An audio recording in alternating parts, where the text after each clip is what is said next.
I mean, how many times do you find yourself in a situation where you're lifting weights and you're trying to get better, or you're sitting in front of your computer and you're trying to create something, or you're writing emails and you're thinking about all this other shit?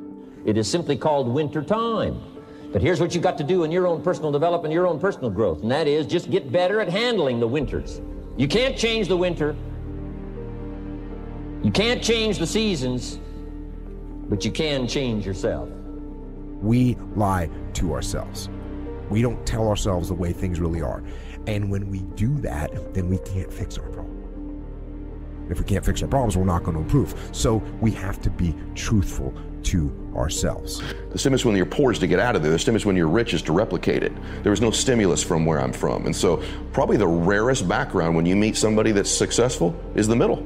It's actually the rarest that you meet somebody, they're from the middle. And so you got to believe in it. I never told you that was going to be easy. In fact, you don't deserve it. If you can't struggle through it, you don't deserve it. If you can't hurt from it, you don't deserve it. Nobody should have that much success in their lives if they did put nothing behind it. We don't know the story behind the story. You say, well, what can I do about the upcoming winters of my life, the challenges that I know I'm going to face? Here's what you can do. You can get wiser and stronger and better. Just make a list of that trio of words. Wiser, stronger, and better. Go home smarter than you came. Go home with more ideas than you came with. Get stronger. You can develop the muscle. You can develop the courage muscle. You can develop the inspiration muscle. You can develop the dedication muscle. You can get stronger. There isn't anybody here that can't get stronger. Next time we see you, may not even recognize you. How strong you're going to be able to become in language, in style, in personality, the ability to cope, the ability to handle with anything that happens, no matter what happens. You have to stop rationalizing, stop making excuses, stop telling yourself little watered down assessments of where you're really at. Tell yourself the truth so that you can get where you want to go. You can be who you want to be. You can be who you should be when you do what you know you should do, when you pay attention to the little things, when you implement discipline, true and unflinching and unmitigated discipline in your life, when you stop trying to find a sweatless solution, when you look for weaknesses to work on. And all that starts when you stop lying to yourself. And the third one is get better. We can all get better. I've gotten better. First talk I gave, I stood up, my mind sat back down. But here's the secret to my success. I stood up and did it again. And I did it again all those many years ago. I did it when I was scared, and I did it when I didn't want to, and I did it when I was ill. And I did it when it didn't work well, and I did it when they didn't appreciate it, and I didn't a lot of times when I didn't know much what I was doing. I just did it anyway. And now all these years later, I'm asked to walk on this stage with the greatest introduction I've ever had, greatest response and welcome I've ever had, the greatest opportunity I've ever had to touch this many lives with a mixture of words and heart and soul. I got better. I got better day by day and week by week and month by month, and I'm asking you to do the same thing until you can develop a long arm and a long reach. Who you know you should be.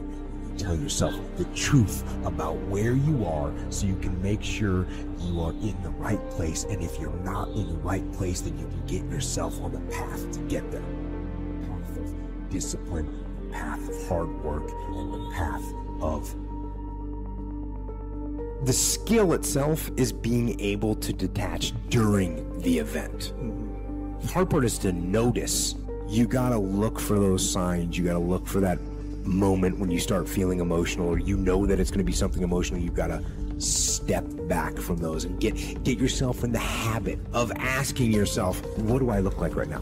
What do I sound like right now? Listen to the words that are coming out of your mouth and see if you're being a reasonable human or not.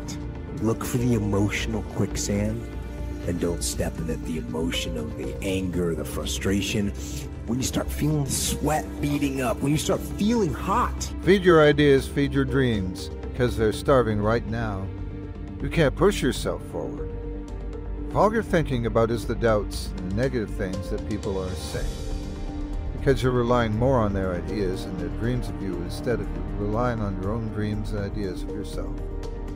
Why would you want to surround yourself with people that don't have ideas that are great? Why would you want to surround yourself? Because of a number. You know, a lot of people tend to wonder, how many friends they have and how. Many people in that corner, I have 8 million followers, I have tens and thousands and thousands and thousands of people that support me. A lot of your listeners come from that place because most people are in the middle, right? And so I'm sort of, I think, an example of some of the things maybe you would need to do to get out of that space to move from good to some form of greatness in your life. Yeah. It's comfort, right? That word comfort can be a killer, right? So and so that's exactly why I wanted you to point that out, is because so many of us do come from that, and also we're maybe existing in it right now. So true. And how important is it to stretch ourselves and to really kind of get comfortable with discomfort? And so there has to be this point in your life where what you want is so much greater than where you are. You're in such discomfort. We are bigger than our biggest problem. We are more resilient than any virus. We can outlast any threat. We are more courageous than any enemy that we have ever and will ever face. We are better together. We are stronger together. We are more of what we are actually able to be together. And we will outlast. We will come out of this better than we started, but we will not come out of this better just by doing nothing. We must raise the bar. We have to raise the game. Raise your will, raise your energy, raise your standards, raise your commitment to the things that you want to create, raise your commitment to your life, raise your kindness, raise your patience, raise your willingness to be a part of the solution, raise your courage, raise your compassion, raise your drive. Look at what you're doing every single day. What habits are you holding on to? How many of those people do you actually know? Do you realize the power that you have right now? Even the people that don't like you, they are drawn to you. They see you, but they don't see you. Greatness. They don't see what you truly have inside. They are afraid of it. They don't lift it up, they don't encourage it because they're not happy. Today, recognize your true beliefs. Stop thinking that the rest of the world is against you. In other words, the gap between what you're dreaming of, what you're destined to do, what you're capable of, you're aware of it compared to where you are, that tension between the two has a pull power to it, right?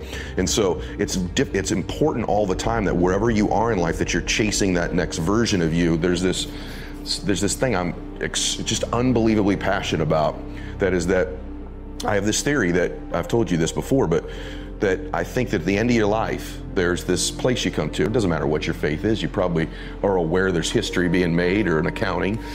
But I also think he's going to go, hey, by the way, this is who you could have been. I think he introduces you to the person you are capable of becoming. I really believe that at the end of your life, you're going to get introduced to the person you could have been, you were destined to be, that he made you to be. And so I'm chasing that dude. Every day I'm chasing that dude. That's the pull power for me. Every decision I make, the things I go through in my life, whether I'm going to go to the gym, whether I'm going to make a phone call, how I'm going to eat, does it get me closer to that guy? What things do you keep on doing that you know that you shouldn't? What new habits do you want to build that you know will make you a better version of yourself? What habits do you want to get rid of? What new decisions do you need to make? And what decisions do you need to leave behind? How are you going to come out of this better than when you started? Wake up early, put time and energy and effort into the things that matter. Give time to the people that matter. Put in real effort. Do more than you think you should. Do more than what is asked of you. Go the extra mile. Push yourself beyond what you thought that you were capable of. Add more value to every situation, in school, in your relationships, and in your life.